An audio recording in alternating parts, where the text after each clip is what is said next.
morning. We are on the bottom of Chaf Vav Amud Aleph, V'chein Shemati Himenu, so 26a2. So let's just talk about our Eruvin in Baltimore or in any city. So what we've been discussing until now mostly is, so we discussed how to enclose an area. Once you enclose an area, it becomes a private domain. So, we discussed that you have to have a Tzuras HaPesach, you just need a string, all the different things about what makes an area private. We discussed a karpef, what could it what could invalidate an Eruv. But then once you made a private domain, that's not enough. Because let's say you and I shared a courtyard, okay? So let's say the three of us just shared a courtyard, and we have houses and they open up into a courtyard. You would not be, rabbinically, so biblically, okay, it's a private domain, but rabbinically, since it's a shared space, since it's a place which is not entirely mine, not entirely private, I'm actually not allowed to carry into that courtyard and back. What I need to do is something called Eruvin chatzeros, which is effectively having some common food, some common something, which makes it that we're all sharing it, okay? So in every Eruv in every city,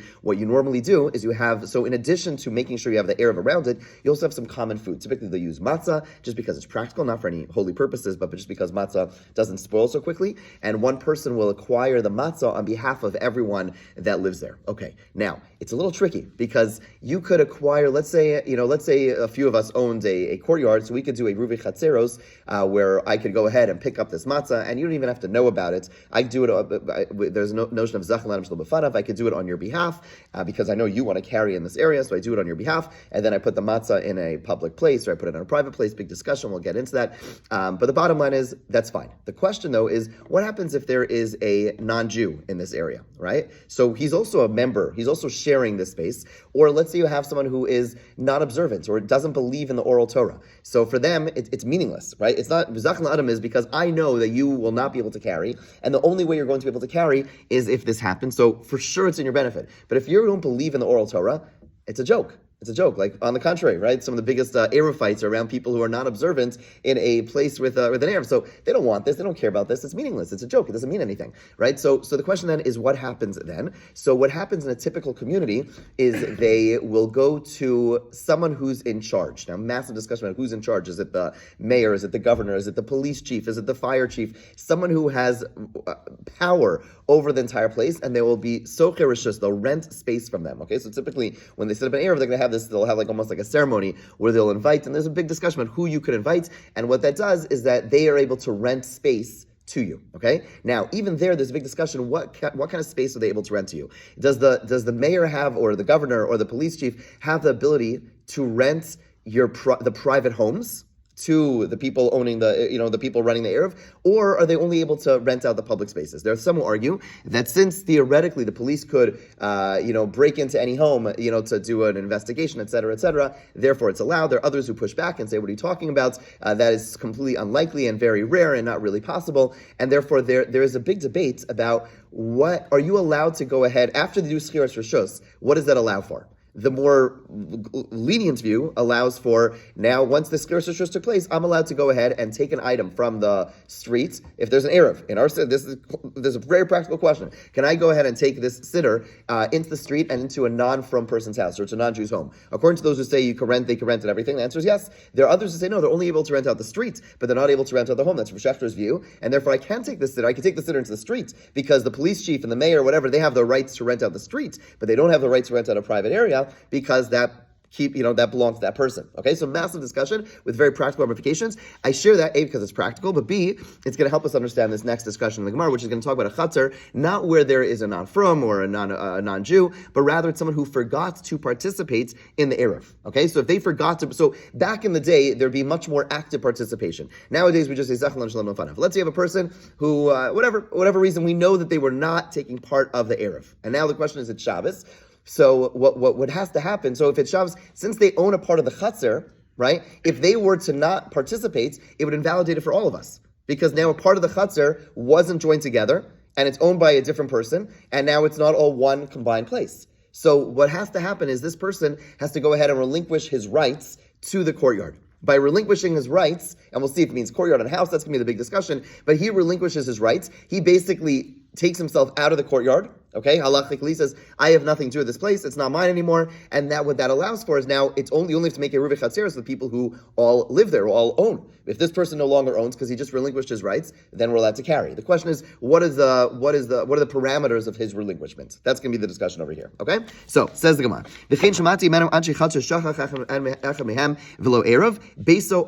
So the last line of the Mishnah we had, I think it was Rabbi Lai, someone saying that he heard from Rabbi Eliezer that the residents of a Chatzar, one person forgot to join the Eruv, so what he has to do is he has to relinquish his rights, and what happens then is that his house is forbidden to carry in between it and the Chatzar. Now, what that means is that the other residents are allowed to carry into his house according to Eliezer, just that he's not allowed to carry into his house. Why can't he carry into his house? He's allowed to carry in his house. He can't go into the chutzner and then carry back in the house. The reason for that is because if he does so, it appears as if he's reacquiring his house. So while he's in the house, it's one thing. But to go into the courtyard, take something from the courtyard into his house, or vice versa, that he's not allowed to do, because then it looks like he's reacquiring his house. And once he does so, then he's back here, and then it ruins the whole agreement, right? Because the whole point is he is stepping out, right? So again, we allow him to carry within his house, but to go ahead and carry back and forth, that cannot be done, okay? The other members are allowed to carry from the courtyard into his house. Okay, so...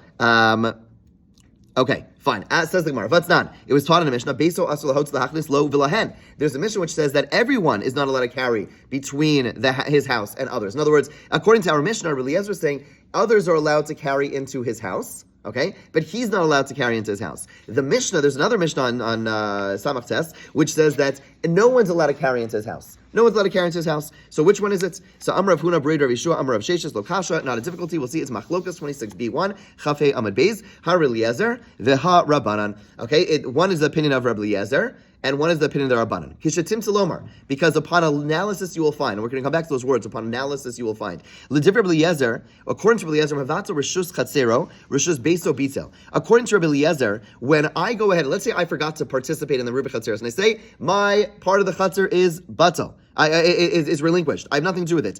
In doing so, I'm also, by definition, relinquishing my ownership of the house, and that's why our Brisa said, our Mishnah said that the other members of the Chatzar are allowed to carry into my house. Because when I relinquish my place in the Chatzar, I'm relinquishing everything, including my house. Okay? According to the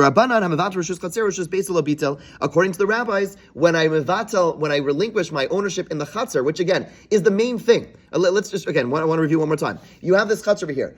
If one member of the chatzar says, let's say, you could do this. If your person who's a real terrible person, they could go ahead and say, theoretically, I guess maybe the person can go ahead and say, I will not be mevatel my portion of the chatzar. That's going to invalidate it for everyone. Now, no one's allowed to carry there, right? Because as long as one person is not participating in the Rubik Chatzeros, it's no longer owned by one now. It's no longer a partnership, and therefore it's going to be invalid. So again, over here, it's not a terrible person. It's a guy who forgot, and now on Shabbos he says, "Oh, whoops, I forgot to participate. So I'm mevatel my part in the chutzner." Rabbi Eliezer says, "You mevatel, you relinquish your ownership of the chutzner. You also relinquish your house, and that's why there are other people allowed to go into your house. You can't do it for a technical reason because it doesn't look good. According to the Rabbanan, when I'm mevatel my part of the chutzner, what it means is the chutzner is batel." I say I have nothing to do with my I keep on using the word batzah. That's not the word I'm looking for. I relinquish my ownership in the chatzar. I no longer have a place in this chatzar, but I still do have my house, and therefore others are not allowed to enter my house because I never relinquished my ownership. And that's why the other Mishnah in Samach Tes says that others are not allowed to go into the house. Ask the Gemara Pshita,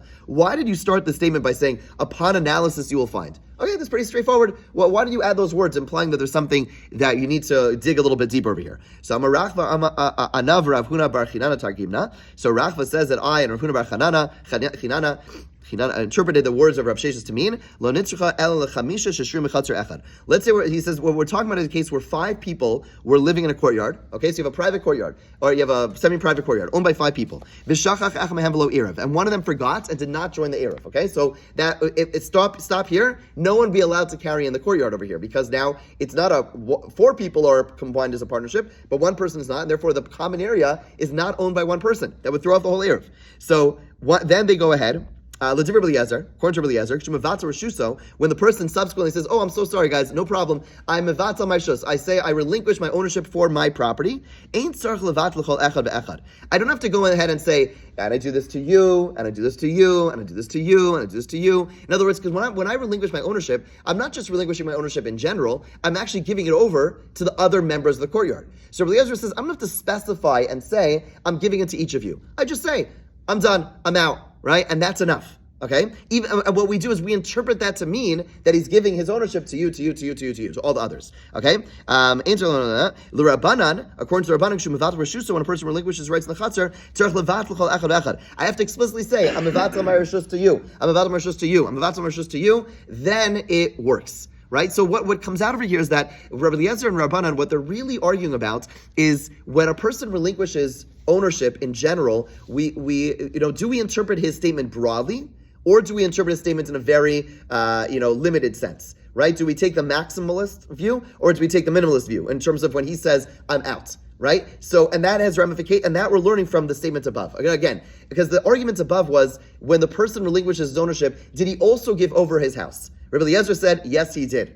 Rabbanan said he did not. Where's that coming from? Where it's coming from is this argument about, do we take a maximalist view or do we take a minimalist view? According to Rabbi Eliezer, when a person says, I relinquish my ownership, we interpret it to mean everything possible. And therefore, he doesn't have to specify who he's giving it to. He's clearly giving it to all the other members. Oh, we didn't say it explicitly, who cares? We interpret his statement broadly. Did he relinquish his ownership of his house? The answer is, yes, he did, because we interpret it in a maximalist version, a view. Okay? According to Rabbanan, everything is more minimized. And therefore, when he says, I relinquish my property, my relationship to this courtyard, we say, well, if you didn't specify, we don't know who you're talking about. It's not going to be valid. I have to go and say to you, and to you, and to you. And when it comes to his house, unless he said his house explicitly, okay, we're going to assume, well, we're actually going to question that point in a second, but the point is, we don't assume that just because I relinquished my place in the courtyard, I've also relinquished my place in the house. Okay, and that's really the base of the machlokas, and that's what Rav Sheshes was saying when you analyze it deeply. In other words, he was trying to say that there's more here. In other words, interpret this. There's a deeper machlokas over here, which I want you to understand. Okay,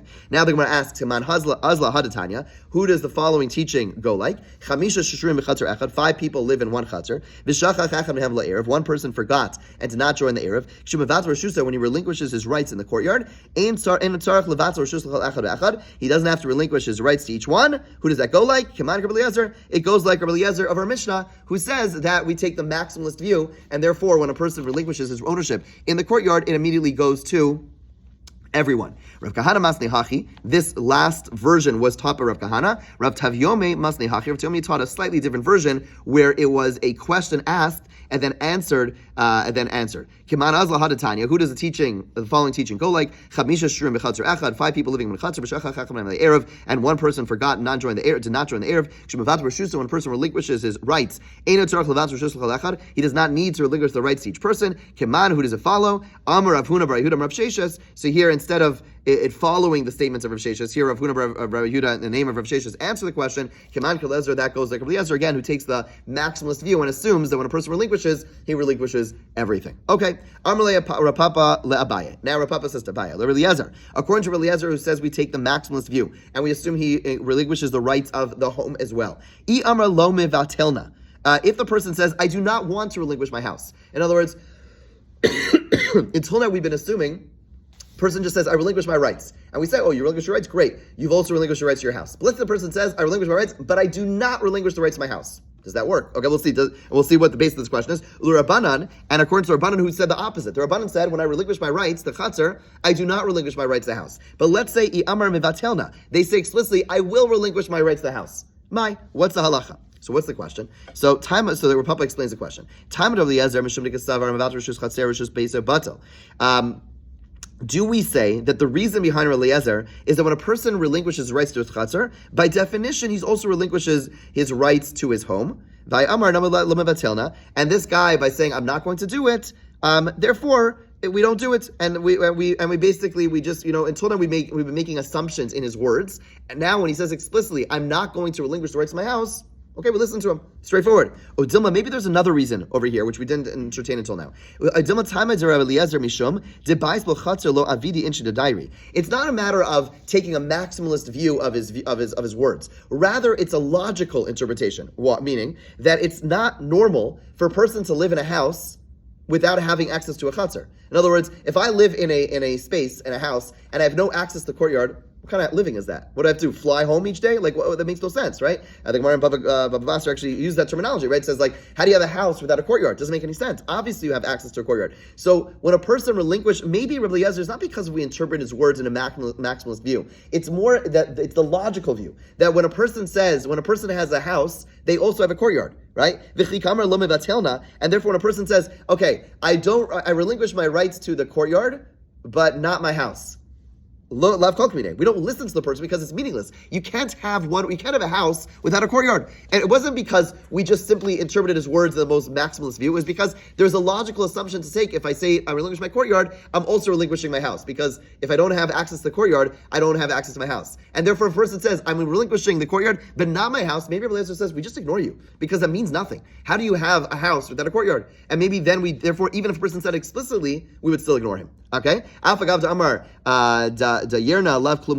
Even a person says, I will live there without my chutzner, we don't listen to him since people don't have like jetpacks. We just assume that this person is just saying random things, and we just ignore him, and we give up, and we allow people access to the house because it makes no sense. Okay? And then similarly, we're going to have the same question for the Rabbanan. If they say, I relinquish the rights to my home. Normally we said the Rabbanan, when they say, I relinquish my rights to the courtyard, it just meant the courtyard, right? But let's say they say, I relinquish the rights to the courtyard and the rights to my home. Time of Rabbanan. So what's the reason for the rabbis initially? Time of Rabbanan mishum nikasavri hamavat rishus chatzer rishus beis labatel is the rationale that simply we interpret the person's words. When a person says, "I relinquish my rights to the courtyard," we don't assume the person is relinquishing the rights to the home.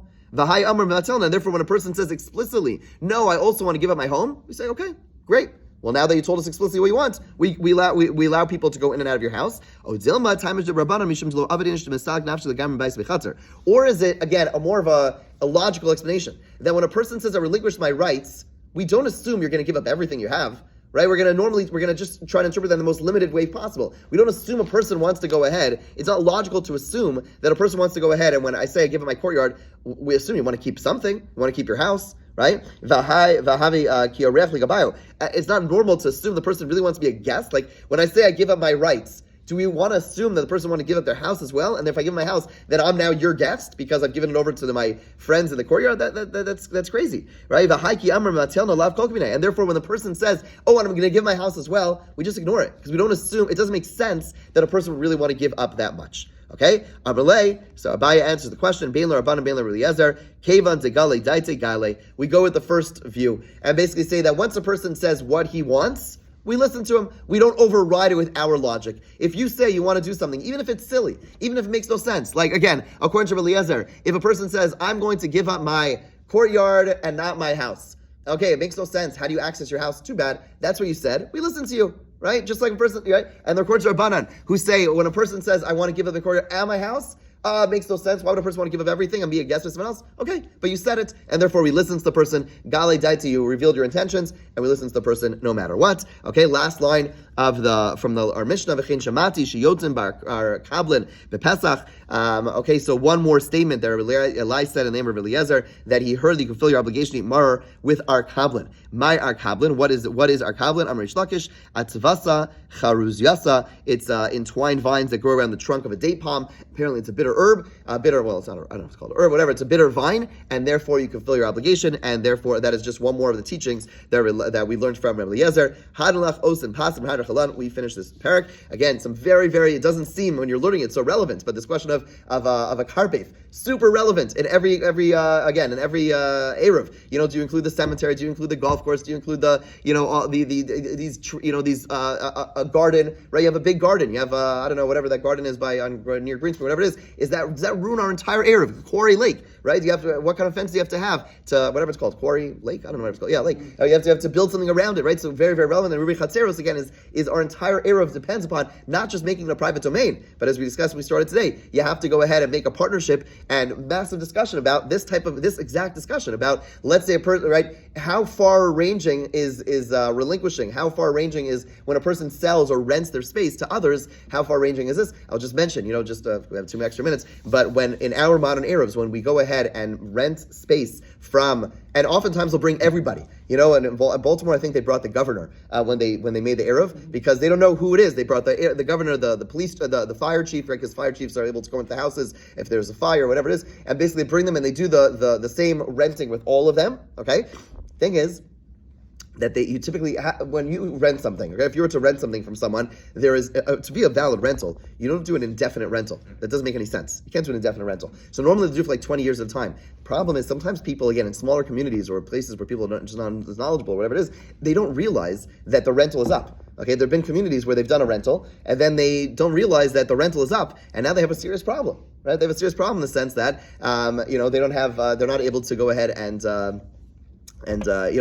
basically rent from the people there. The rental is over, and therefore there's a massive question now. Well, not a massive question. The answer is simple: your Eruv is invalid because you can't carry in the streets because it's not owned by one person. Okay, so it's something to bear in mind. Again, and even when a person's in a private domain, it's not enough, right? Even if you've figured out that it's a private domain, you also need to have a Eruvin Chatzeros in order to allow you to carry. Because even if you've properly walled it off and made it private, it's no different than if a bunch of us owned a private Chatzer. Okay, very nice. You've made it a private domain, but rabbinically, I can't carry from one private domain to another, or a shared private domain from my house to the courtyard, and vice versa. And so what I need to do is now have a Eruvin Chatzeros. So simply having a private domain is not enough. A Eruvin Chatzeros is the next fundamental piece. Okay, and again, big halachic discussion, debates about whether or not, even with our skiros rishus, whether you're allowed to carry from a personal, if I'm allowed to carry from the street into the home of someone who does not believe in the oral law, or into the home of a non-Jew, does that work? Am I allowed to do so? If Shechter says you're not allowed to do so, again, others rely on the more lenient view.